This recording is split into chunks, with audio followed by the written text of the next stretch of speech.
नमस्कार दोस्तों में धनुष राजपूत आज की सच्ची कहानी में आपका स्वागत है। लेकिन शुरू करने से पहले अगर आप चैनल पर नए हैं या आपको ऐसी ही सच्ची कहानियां सुनना पसंद है तो सब्सक्राइब करना ना भूलें और कहानी को लाइक करें। दुनिया में कोई भी प्राणी काम से नहीं चूका है और खनुशी, लेकिन हम इंसानों के कुछ नियम और सीमाएं हैं।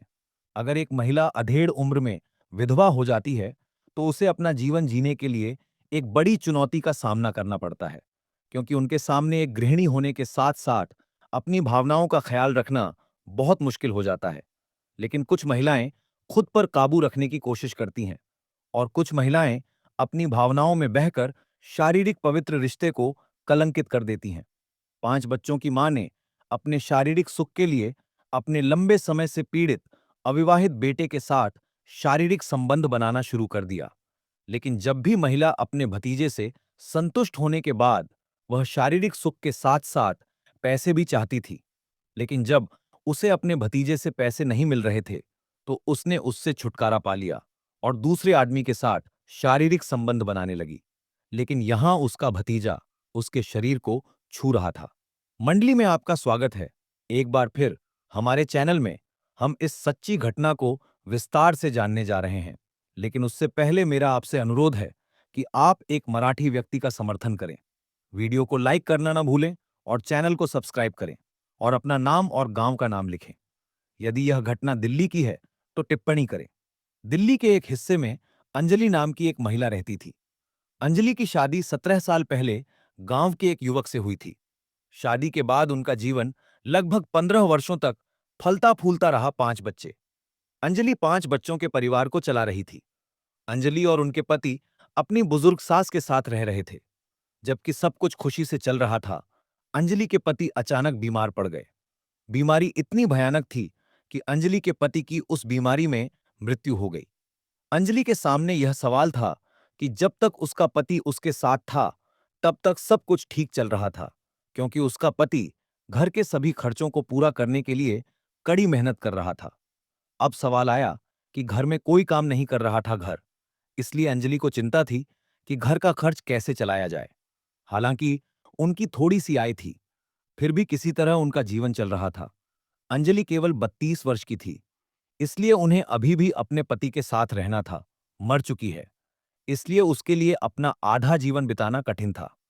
खर्चों की समस्या और दूसरी ओर शरीर की सुख सुविधा की समस्या उसे परेशान कर रही थी। अब उसे काम करने की इच्छा और खुशी महसूस होने लगी। इसलिए अंजलि ने अपने ही बेटे संदीप पर नजर डालनी शुरू कर दी, जो पड़ोस में रहता था। संदीप 28 साल का था, अंजलि का खाना खूना, क्योंकि अंजलि के पति के निधन के बाद संदीप का अंजलि के घर आना जाना था। इसलिए उन्हें एक दूसरे से नजरें मिलाने में देर नहीं लगी। अंजलि एक शांत स्वभाव की इंसान थी, लेकिन उसके मन में चल रही उथल-पुथल उसे शांत बैठने नहीं दे रही थी। जिस तरह से वह संकेत दे रही थी, वह जल्दी में होगी। यही संदीप ने अनुमान लगाया था। संदीप ने भी अंजलि की चेतावनी का जवाब देना शुरू कर दिया। अगर कोई महिला किसी पुरुष को अलग नजर से देखती है, तो पुरुष भी उसके करीब आने का कोई मौका नहीं छोड़ता। उसने भी ऐसा ही किया, क्योंकि अंजलि उसके पास आती रहती थी। तब संदीप ने भी फैसला किया कि वह अंजलि को तब तक नहीं छोड़ना चाहता जब तक वह संतुष्ट न हो जाए। इससे पहले कि संदीप ने अंजलि से चैट करना शुरू कर दिया, चैट करते करते अंजलि को संदीप से प्यार हो गया। नहीं, दोनों को बस यही कहना अच्छा लगता था। अंजलि उस कार्यक्रम के लिए बहुत परेशान थी जो वह करना चाहती थी। उसके पति कई दिनों से बाहर थे। अंजलि को अब एक आदमी की जरूरत थी। शादी के बाद उनका कार्यक्रम शुरू हुआ संदीप के घर में। अंजलि उसके घर गई। संदीप भी उसका इंतजार कर रहा था, क्योंकि वह भी अंजलि के शरीर का अंदाजा लगाना चाहता था। अब जब कार्यक्रम शुरू हुआ तो दोनों घबरा गए, क्योंकि यह पहली बार था। हालांकि वे दोनों शर्मीले थे, फिर भी उन्होंने उस दिन को भरपूर मनाया। अंजलि को अपने पति के चले जाने के बाद से जो खुशी नहीं मिली थी, वह आज संदीप की वजह से मिली। इस बीच अंजलि अब संदीप से एक इच्छा पूरी होने के कारण पैसे मांगने लगी, लेकिन घर के खर्च के लिए उसे पैसों की जरूरत थी, जिसके लिए वह संदीप से पैसे मांगने लगी। अब तक संदीप सब कुछ खुशी से कर रहा था, लेकिन जब अंजलि ने पैसे मांगने शुरू किए तो उसने मना कर दिया। वह अंजलि से कहने लगा कि मुझसे पैसे मत मांगो, इसीलिए अंजलि ने उसे नजरअंदाज करना शुरू कर दिया। संदीप, अब तो वह चाहे तो अंजलि के साथ कुछ नहीं कर सकता था, क्योंकि वह अब उसे पास नहीं आने देती थी। कुछ समय बीतने के बाद अंजलि का एक स्थानीय सज्जन के साथ अफेयर शुरू हो गया, जो केवल उसकी इच्छाओं को पूरा कर रहा था। फिर अंजलि ने दूसरे व्यक्ति के साथ मिलकर यह पता लगाना शुरू कर दिया कि पैसे का काम कौन करेगा। उक्त व्यक्ति अंजलि को पैसे भी दे रहा था और उसकी खुशी की भूख भी मिटा रहा था। इस वजह से संदीप नाराज हो रहा था, लेकिन अंजलि अब मुझसे मिलने भी नहीं आती। यह कहते हुए संदीप को बहुत गुस्सा आया। अब अंजलि को कुछ करना होगा, इसलिए उसने तारीख तय करनी शुरू कर दी। 16 नवंबर, शनिवार शाम का समय था। उस दिन घर के सभी लोग सो रहे थे। वह अंजलि के घर में दाखिल हुआ। उसने घर में जो दृश्य देखा, वह हैरान रह गया, क्योंकि अंजलि का कार्यक्रम था। एक सज्जन के साथ बातचीत चल रही थी। अंजलि ने जब संदीप को घर में देखा, तो वह बहुत डर गई। उसके साथ जो व्यक्ति था, वह वहां से भाग गया।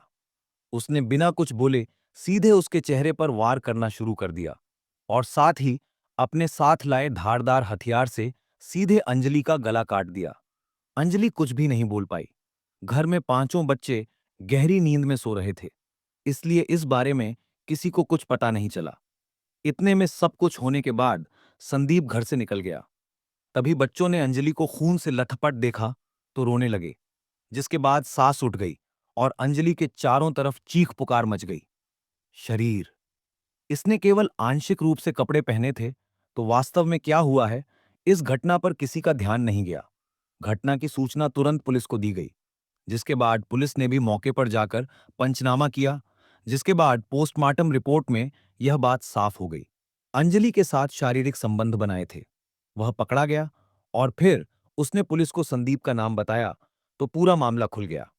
केस दर्ज हुआ और सवाल फिर अंजलि के परिवार, 5 बच्चों, सास ससुर का था।